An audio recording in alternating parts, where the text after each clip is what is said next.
I have existed since the morning of the world, and I shall exist until the last star falls from the night. Although I have taken the form of Gaius Linkara, I am all men as I am no man, and therefore I am a comic reviewer. Yes, that's right, kids. After so many years teasing it, the 600th episode is gonna cover the Caligula comic, just as a certain other reviewer always wanted. So let's dig into... Hang on. Hello? Uh-huh. Oh. Oh! He said that, huh? Wow, made that crap up too, huh? Okay. Yeah, screw him. Thanks for letting me know. Bye. The 600th episode is gonna be...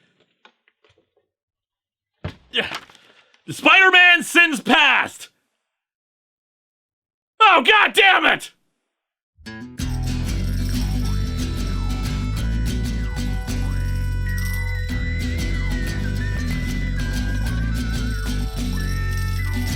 Welcome to Atop the Fourth Wall, where bad comics burn. Linkara's gonna teach you all a lesson you won't learn. What's with these awkward subjects? What's all this art so rubbish? To anyone who's had a bad comic published, it could be your turn. Linkara, he is a man, punch, wears a birdie hat. Linkara, he has a magic gun. Where'd he purchase that? Linkara, cows, muscles, some trophy deconstructs. Linkara, this comic sucks. Linkara sits down nonetheless and forces himself through it. A poorly written, ugly mess, but someone's gotta do it. It may look like this time he's screwed, and you might just find him in a fiery mood. And if it may seem just a bit extreme, that's fine in the eyes of the 90s dude. Setting ablaze crossovers, one-shots and tie-ins. Linkara stands in reality defiance atop the fourth wall, looking down on us all. Of course, don't you know anything about science? There would be better books on his show, but Casada sold them to Mephisto, and now there's nothing left to do but share the scrapings at the bottom of the barrel with you. Linkara, he is a man, punch, sporadically a grouch. Linkara, he has his own spaceship, but he's always on his couch. Linkara, ghosts, gods, a universe in flux. Linkara, this comic sucks. Linkara.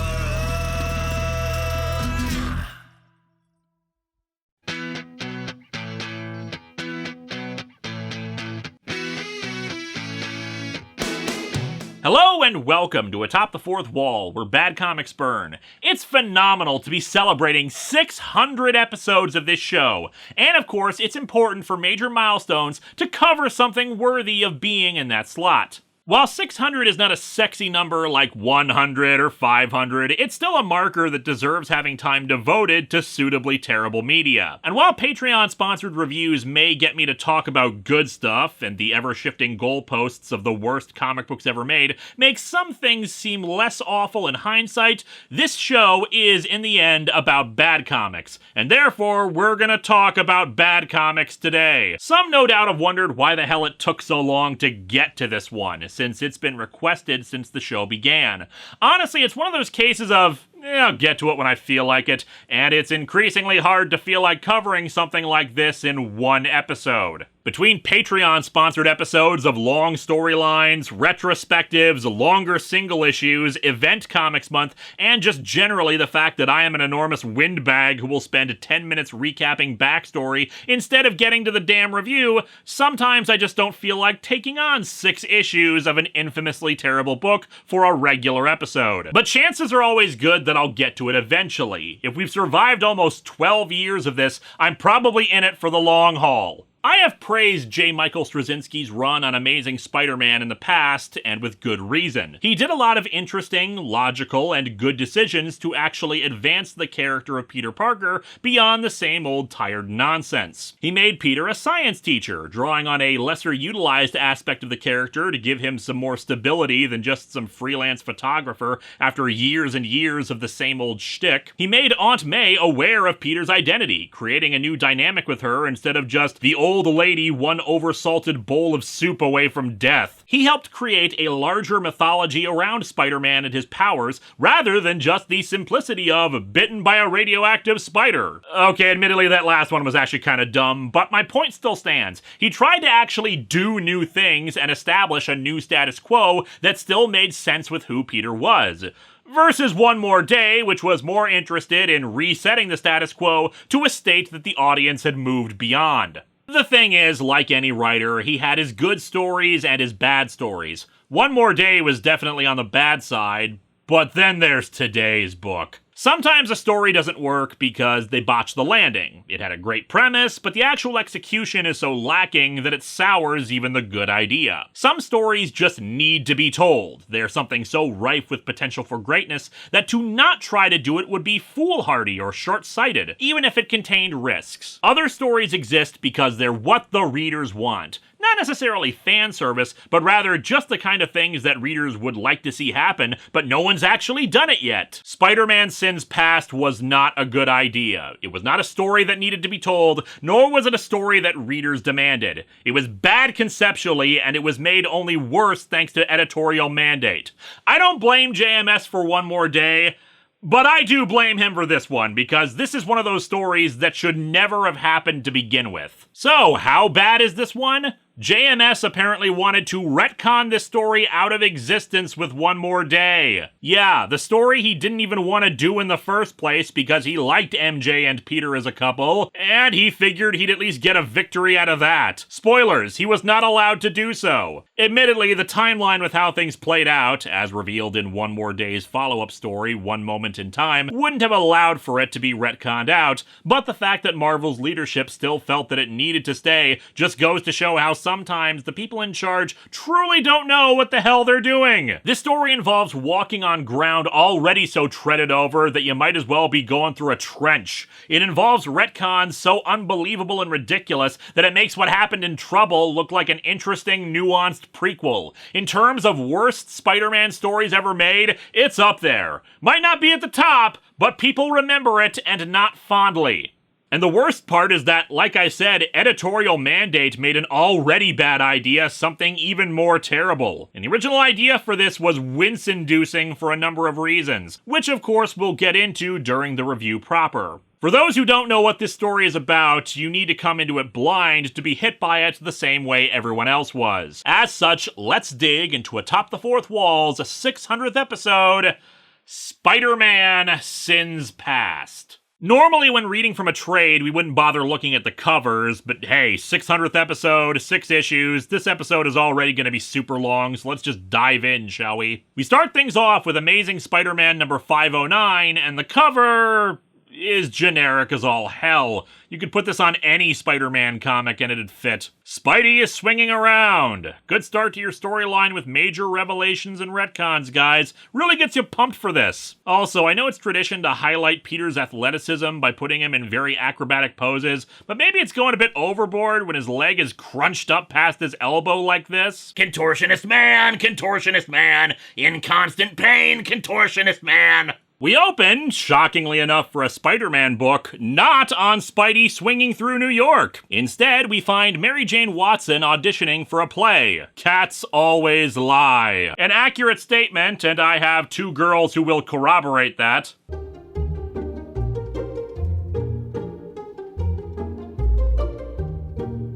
And I said to him, why are you touching me like that? Why are you looking at me like that? Look, Mary Jane, do you ever feel, not so fresh? The director interrupts her. Stop acting. I don't. It's very simple. I said stop acting. Like Kevin Costner in Waterworld. My boat. She does it the same way again, and they're ready to not even bother going on and to call in someone else, but the director stops and explains her problem. You've got two people on the dance floor. At one end, you've got Fred Astaire. At the other end, a guy who just got out of dance school. But because this is a superhero universe, he actually has dancing-based superpowers and kicks Fred Astaire's ass. I'm sorry, I didn't really have a point. His point is that someone inexperienced is trying to dance, or in this case, act, whereas someone experienced and skilled is just dancing. Stop trying to act. Just tell the truth. And so, Mary Jane sits on the stage. The truth is, I've been standing up in this audition for 3 hours and my feet are killing me. She gives an, apparently, better performance. I, of course, can't really tell if it is because, comics. The only appreciable difference is a lack of emphasis on any words, so maybe it sounds more naturalistic that way? Mary Jane? Yeah? Start acting. What are you thinking about right now? My husband, and how much I love him. He's sitting out in the lobby waiting for me. Aww. I hate one more day. So all you did was tell the truth about him, about how you feel about him. Yes. That's all you ever have to do, Mary Jane. Just take the stage, face the lights, and tell the truth. Again, just like Kevin Costner in Waterworld. My boat. Thank you for that. I think I just learned more than I got out of the last 15 acting classes I took. That sounds like you had really crappy acting classes, MJ. Not one suggested looking to your own life to help you bring about emotional range? Who the hell was teaching these classes? To be or not to be? That is the question.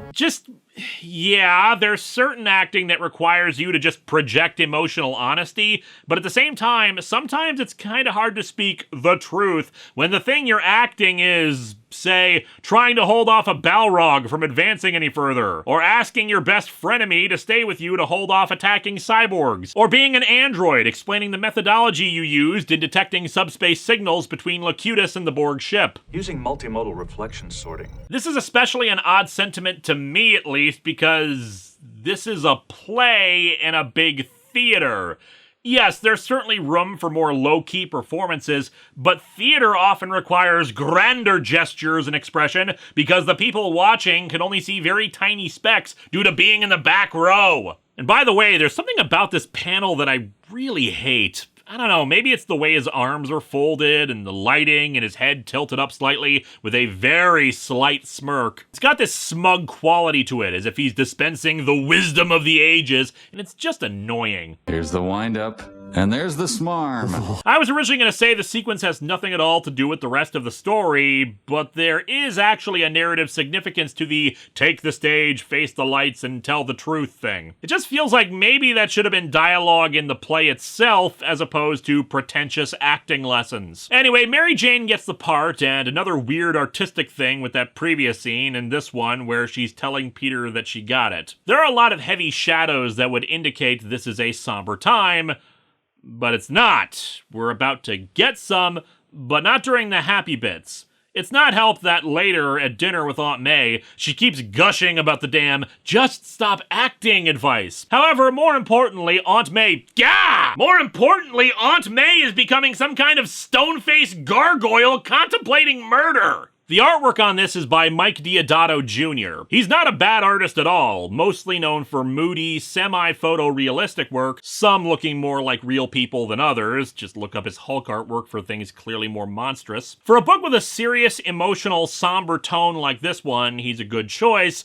But sometimes, as shown with Aunt May's face here, the realistic style really needs to be dialed back a bit. Aunt May asks Peter to step away from the table for a moment because of something she got in the mail. A letter from Gwen Stacy. Dear Peter, if you're reading this, my plan to fake my own death on the bridge has been a rousing success, and the insurance money has finally gone through. Supervillain clauses are the best. Actually, I'm kind of surprised he doesn't just assume this is from the Gwen Stacy clone from the original Clone Saga. After all, she was a plot point that they only ended up pointlessly killing years after this, so she's still around at this point. The message was written from Europe, specifically Paris, and is deeply apologetic. I know you were kind of surprised when I took off for Europe so suddenly 4 months ago, but I needed some time to think things over. I know, you're probably thinking, what things? To be honest, Peter, you've been a real pain in my neck. One of these days, I'm just gonna snap.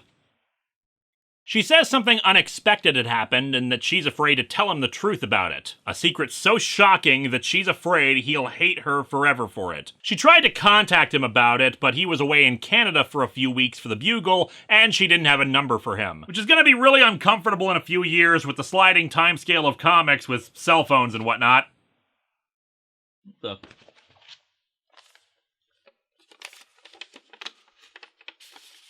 Dear Linkara, I know you were kind of surprised when I had to leave yet another video platform so suddenly a few months ago, but I needed some time to think things over. I know what you're thinking. What things? Something's happened, Linkara. Something I didn't expect. Something I didn't plan for. Something... Wait a minute. Is this the letter from Sins Past? Linkara, Are you having me do the letter from Sins Past? You know what happens in this comic, right? What are you doing? What are you even going to have me do in this review to parody it? What? Is it going to be Alison Pregler going to show up with my long-lost daughter whose twin brother is Angry Joe or something? Hey, you know what? I'm done. You're on your own here. Call me when you review One Moment in Time. At least there's some dignity there. My God. What could be the terrible secret? There's supposed to be another page of the letter that explains what it is she's apologizing for, but it's gone. Peter tells MJ about it, and they recollect about the specific time this is referring to in comics. Amazing Spider-Man number 119 and 120. Long story short, Spidey was in Quebec investigating stuff related to Doc Ock and Aunt May, and ended up fighting the Hulk. Here he says that Gwen had gone on vacation between college semesters during that time, the several months she's supposedly in Europe, except the timeline here doesn't gel. I admit, I haven't read the comics myself, but I read a summary that basically outlined why this is kind of bullcrap. At the end of those 2 issues, Peter had called back to the States and talked to Gwen there, who told Peter to come home as soon as possible because Harry Osborn had had a drug relapse. This leads directly into the classic The Night Gwen Stacy Died, which I did reread for this and, found something a bit interesting that might have been a poor editorial choice on Marvel's part. You romantic idiot! She was dead before your webbing reached her! A fall from that height would kill anyone before they struck the ground! And in the lower part of the page, get ready for Tales of the Zombie! It says something when Zombie Gwen Stacy would have actually been a better idea than this story. Anyway, the point is, the timeline does not match up. Gwen says that Peter's supposed to be in Quebec for a few weeks, but it's only a few days at most. His excuse to go up there was to get pictures of the Hulk for Jameson. I think after a few weeks, it might be a bit out of date for the readers. And considering he talked to Gwen while he was still in Quebec, but her back in New York, what did she do? Write the letter and then immediately hop on a plane back to America, only to run into Harry's relapse issue? And given what the actual revelation turns out to be, the time frame makes even less sense. For starters, her trip to Europe was not to France, but to England, going there via invitation by her uncle to stay there for a few days while mourning for her father. She was not there for 4 months, and she came back before the Quebec trip. She had plenty of opportunities to talk to him. And the sad thing is, this continuity kerfuffle is the least of this story's problems. It's just one more thing on top of the stupid coming up. I knew that something was bothering her, that she seemed upset about something, but I just thought she was worried about Harry. I mean, we all were. And we see the Green Goblin holding a very conscious Gwen Stacy by the coat over the bridge, and, well, her pose like that. Turns out it wasn't the snap or the fall that killed her. Her spine was already bent out of place before Spidey got there. Mary Jane speculates that this was a lost letter the post office found and sent off, as has happened before, but as Peter points out, that doesn't explain why it'd only be 1 page. What's more, the stamp is current, and the postmark, June 23rd, 2004. Oh my God!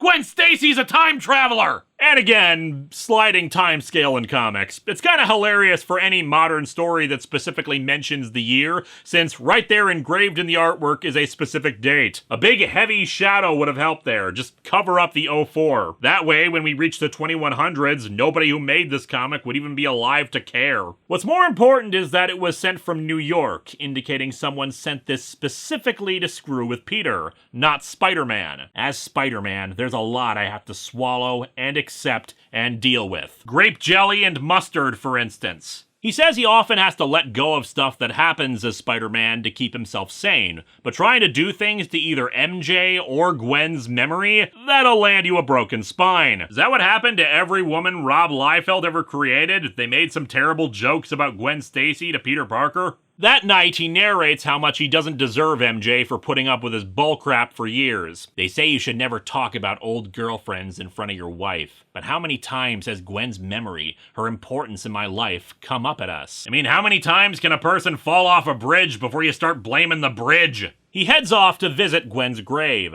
I wonder sometimes what's worse, having more friends inside this place than out, or having been here so many times that I know how to find each and every one of them in the dark, even without spider sense. You might think that's an odd statement to make, considering his spider sense is supposed to alert him of danger, not act as some GPS for graves, but bear in mind, Marvel Zombies. He asks the grave what exactly could be so terrible as to warrant her going to France, and that he would have taken care of it, whatever it was. I would have made it go away. Would have made it better. I mean, I know Captain America, and he has access to the Cosmic Cube, and the Cosmic Cube can do anything! Peter suddenly senses someone. We're not alone. Stay on your guard, invisible half-spider mask. Someone starts calling out to Peter. Come to apologize for your sins, Parker? Because if you did, you're too late. Way too late. Wait, is this a clone thing? Because Miles Warren hated me over Gwen Stacy's death too, and if it's a clone thing, just wait another 10 years. He can't figure out where he's coming from, but can detect that there's another person who isn't talking. Eventually, they tackle him and there's a fight. He doesn't have any of his equipment with him, and he doesn't want to let on that he's Spider-Man, so he runs away, managing to cling to the side of a moving truck. They spot him despite his hope that they didn't, ending the issue. The two, a man and a woman, comment that this explains a lot. But as far as I'm concerned, it just gives us one more reason to kill him. Like I've always said, if you're to kill a man, you should have all the reasons you can get. Still don't know why they wouldn't let me make that my high school yearbook quote. Amazing Spider-Man number 510's cover is better, with two figures in silhouette standing over a wounded Spider-Man. Although with them putting their hands on their hips like this, and the sun behind the guy, it kind of makes it look like Superman just beat him up. Now Peter, what have I said about going over there to help them with their problems? After a recap of what happened, he talks with Mary Jane about it. Seems like every time I think I've dealt with my guilt over what happened to Gwen, every time I've just about managed to put it behind me, something happens to bring it all back up again. And I'm right back on that bridge again. It's almost like hack writers keep dredging it up for no good reason. Mary Jane notices some indentations in the back of the page, suggesting that when Gwen wrote the second page of the letter, she put it on top of this one. Since the paper is old and the impressions are faint, Peter doesn't want to do the run a pencil over the impressions trick and risk losing it. So instead, he decides to take it to a forensics lab. Aunt May calls them down for breakfast. At this point in the book, Aunt May knows Peter is Spider-Man, but she's still extraordinarily worried about him, and they don't want to risk upsetting her. They go down, and she says an envelope was left for him on the front doorstep. Inside are pictures of a man and woman, with their faces darkened out, helping Aunt May carry groceries and asking MJ for directions. Along with it is a note that says they can kill the two whenever they want. Peter? Why do you ask? No reason. Okay, then I'm just gonna pretend to be an idiot and assume they were very specific, innocent inquiries about things completely unrelated to the mysterious package left for you. My nephew, who is also Spider-Man, and received a mysterious letter from your dead girlfriend. So, what would they have done if Aunt May hadn't needed help with her groceries? Alright, get ready to take the photo when I go and help her. Oh, wait. She's only got the one plastic bag. Never mind. Well, back to my book. Well, this is just like the Amazing Karnak, isn't it? Open an envelope and the questions start. I miss Johnny Carson. Aunt May, the editor who approved this story, and me for deciding to review it. Name 3 morons. Ask your parents, kids. Or grandparents at this point. Spidey goes to meet with Lieutenant Lamont, a minor character from Straczynski's run, and asks him to analyze the back of the letter. He's webbed the edges to a piece of steel so he can't read the front side, threatening him not to look at it more closely than the back for handwriting impressions unless he wants to be very much in pain. He agrees, acknowledging that Spidey's taking a big risk by turning this over to him. Lamont speaks to the lab technician who's going to handle it, agreeing to the promise to not peek at the other side. However, take 1 strand of the webbing. Just 1 strand, no more, and give me a complete chemical analysis. You never know when something like that can come in handy. Although it'll probably end up being some forgotten plot point, especially if there's some big crossover event where Spider-Man reveals his secret identity. I got a lot of things in my junk drawer like that. Sometime let me tell you about some ghosts in the desert who met the Titans. After a phone call to Mary Jane to make sure she's okay, we see that Aunt May has been moved to Aunt Anna's house. I don't know if they told her the truth about what was up or if she was just gonna visit anyway, but MJ is confident she's safe where she is. But yeah, Spidey calls her up on his Nokia phone. However, she doesn't answer. We have your aunt. Did you really think moving her across town would do any good at all? Damn you, Nokia, you betrayed me! Do you think you can hide anything from us, Spider-Man? My God, what else do you know? We know it was you on Saturday Night Live that one time with John Belushi. But how can that be? He died before I ever became Spider-Man. Sliding timescale, Peter. Sliding timescale. Anyway, the reader can see that Aunt May is fine, but the villains say they have her and to come to a specific address in 10 minutes or she's dead. They apparently intercepted the call by pretending to be a phone technician at Anna's house, though that just means they probably hung out there for hours waiting for him to call. Hello, Peter. We have your aunt, and No, I don't need an extended warranty on my car, you frickin' robot! Spidey gets there in the nick of time, but of course it's a trap, with a dummy tied to a chair and a bomb attached to it. He doesn't take the full brunt of the explosion, but he does get hit hard by it, not helped by the arrival of one of the villains. How does it feel to be helpless? How does it feel to be abandoned? Deserted? Okay, I know that's your deal, dude, but how exactly was Spidey abandoned or deserted here? Spidey asks why the hell he's doing this, since he doesn't even know who he is. That sets him off something fierce, but his partner arrives and tells him this wasn't how they agreed to do this, revealing their names to be Gabriel and Sarah. I should thank you, you know. We came a long way to kill 2 people. Now we realize we only have to kill 1 person. You. It means we can get done early and then have a long weekend. They declare that they'll destroy everything in his life, and only then finally kill him, but by that point he'll know who they are. As Spidey falls unconscious, he gets a flashback to the opening events of the issue where Gwen died. Filmed in glorious retcon vision! Gwen and Mary Jane had been in Norman Osborn's place visiting Harry as he suffered from his relapse, Peter arriving and getting yelled at by Norman. But yeah, it's like JMS only half remembered what actually happened in the issue, since there are details that are accurate.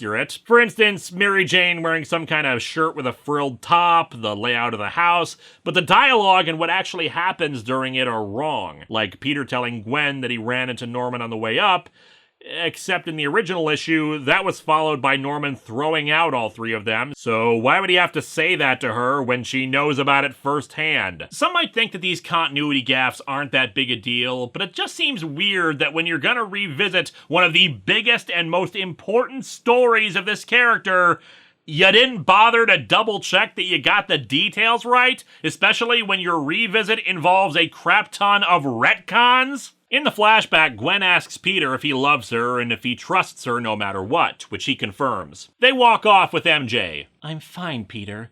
There's time.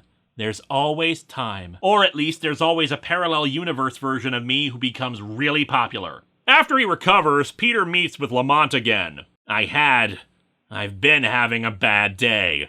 A real bad day. Well, yeah, it's a day of the week that ends with a Y. They ran the paper through a gamut of tests, but were only able to recover so much, including the most important detail that ends the issue. Gwen was pregnant and that she had given birth early to twins, Gabriel and Sarah. And there's your first major retcon of the story, that Gwen Stacy was pregnant with twins, who are now adults and going after Peter for some reason. Now, this is not necessarily the worst plot idea ever, but it's definitely not a good one.